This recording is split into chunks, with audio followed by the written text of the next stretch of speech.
Dame Val. Kia ora, Yes, good morning. Kia ora. How's it going? Very good, thanks. It's good to see you. Thank you. What is it like preparing for your first Olympic Games in more than 20 years in which you don't actually have to compete?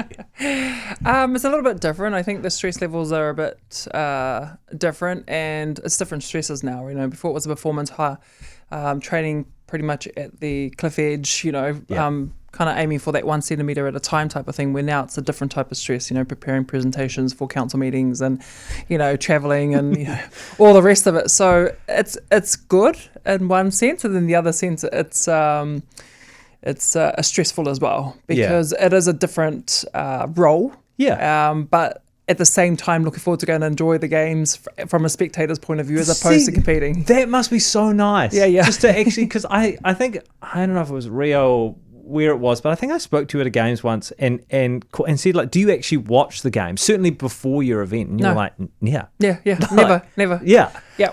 And so, for you, it's going to become a novel experience actually just watching the Olympics. Yeah, absolutely. Like watching the whole day if I wanted to, and sitting there and getting tired and all the rest of it whilst enjoying the games. But yeah, you don't watch it. You'll focus on your event, and that is that you don't know what anybody else is doing, because that's just the way it is. Where now it's like you can actually pick who you want to watch and who you want to follow, and get up at 3 o'clock in the morning before you actually shoot out.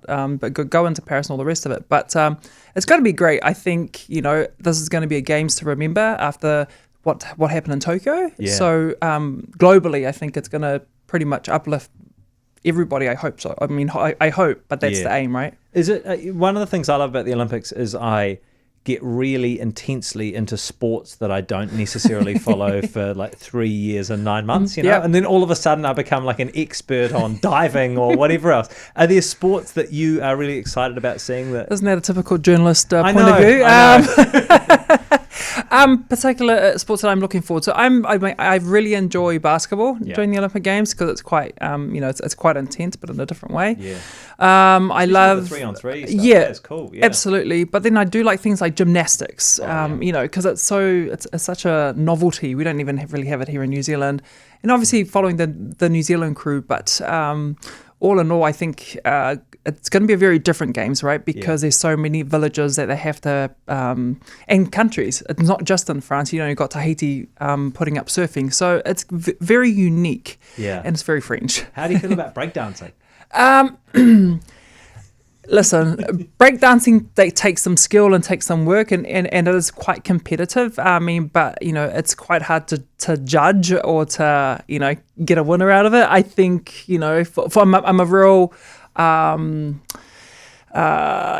school when it comes to the Olympics, but equally I know that we have to move with the times, especially with the youngsters coming through. So you have to be open-minded and be a bit more have a mind that's a bit towards the innovation way, because within athletics we're trying to do the same thing to get more viewers and spectators on board, especially from a broadcasting point of view. Yeah, talk to us about that. How is athletics kind of moving with the times a little bit? Yeah, we introduce things like the mixed relay, very unique event, and you have the relay champs over in the Bahamas and all the rest of it. The whole idea for us is actually how do you grow the sport globally, and how do you get more participants.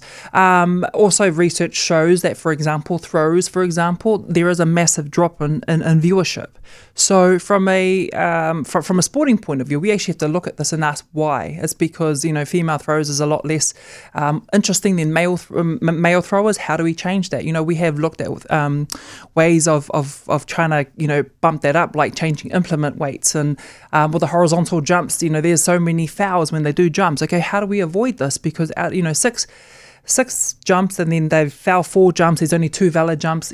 How does that become boring for spectators, right? We have to be a bit more open-minded, and sometimes it's very difficult because you got to get the buy-in from the athletes and buy-in from the old school spectators. That's very interesting. I hadn't perhaps appreciated that level of analysis came into every sport in athletics, that you're looking at the kind of viewership and going, what, actually we do have an opportunity to improve things here, because at the end of the day, broadcasters and people, the TV companies like your own, that's how we get our money, right? Yeah. So we actually have to work together and actually find ways and how do we get more people to be interested in the sport. Yeah. And if it means moving around and maneuvering some things here and there, then that's what we've got to look into.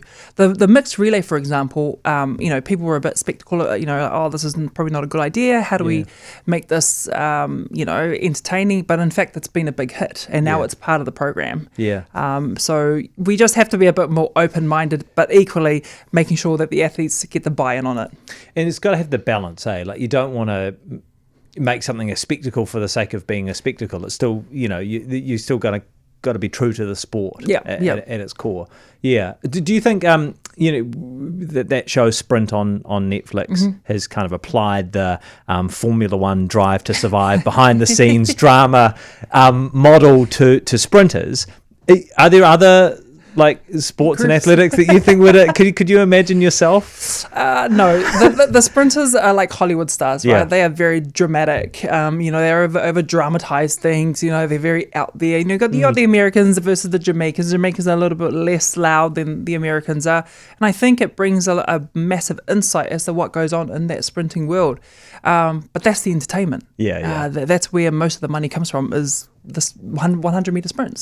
So at the end of the day, it's 10 seconds. You've got to get the start right. You can't false start, and you've got 10 seconds to run your heart out and try and win. Okay, you can't false start. Just as a layman, I look at that and I'm like, really? We're gonna disqualify someone over one false start? Yeah, that's so much pressure. Yeah, it's so much pressure. But once upon a time, you can get 2 false starts. So each athlete on the line can get 2 false starts. So you could be starting for the next half an hour. Yeah, totally. So it was pretty much because broadcasters were getting annoyed, right? Yeah. So it says 1 false start, 1 hit, you're out. You know, and they learned it pretty quickly. And you get hardly any false starts when it happens. It's quite dramatic. Yeah, but that's what TV likes. That's what spectators like. That's what the viewers like, is that drama. Ooh, this person's false started, or they were a favourite to win. I looking at the Kiwi athletics team, apart from your very notable absence, of course, it's strikes me as one of the strongest athletics teams across the board we've had in a long time. Is that fair? Yeah, that is fair. Certainly, put it this way, there's heaps of potential there. Yep. I think that's the right word for it. It's actually massive potential, quite a young team.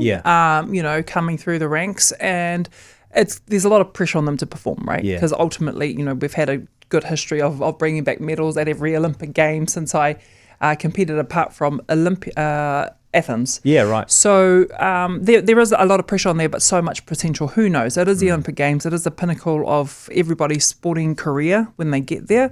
But you got the likes of Eliza making a comeback again. Lots of pressure.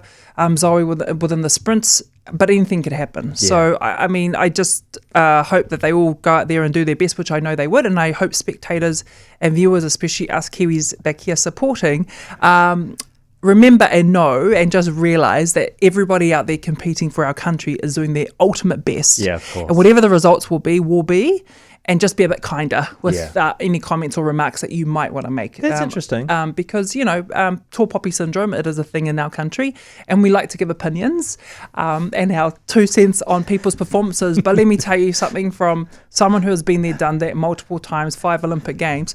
I know what it's like to perform well and succeed, and I also know what it's like to underperform and actually get ridiculed and absolutely abused for it, and then win a gold medal 7 days later, then I was a national hero. Yeah. It's not a good place to be in, so just be a bit mindful. That's really interesting. Did that affect you when people were giving you a stick? Of course, because when was that in particular? 2012. I got silver medal, and then all of a sudden it was like silver medal was not good enough. Yeah, that's crazy. Which is crazy, But I think nowadays, the accessibility to athletes through social media platforms, etc. It's out there, right? Yeah, it did impact you because you're already on the ground anyway, down in the dumps, and then extra on top of that isn't helpful. But equally, 7 days later, the results changed, and then all of a sudden I was a national hero. So not everybody has the capacity to deal with that. It is quite hard. But truth be told, this how you deal with things mentally and high performers do go hand in hand. So you have to put some tools and resources around to try and combat that. Are there things like that you will be doing with New Zealand athletes to try and advise them? You won't have any contact with them at all? So I'll go and, if I see them, I'll be in contact with them. But no, so I'm there solely for World Athletics, sure. but I will definitely go and see them. I mean, you'll go and knock on the door, right? Of course. Yeah, of course. I'll go see them and support them, absolutely. Well, that's what I mean, because, I mean, for some of them, especially when I think about how young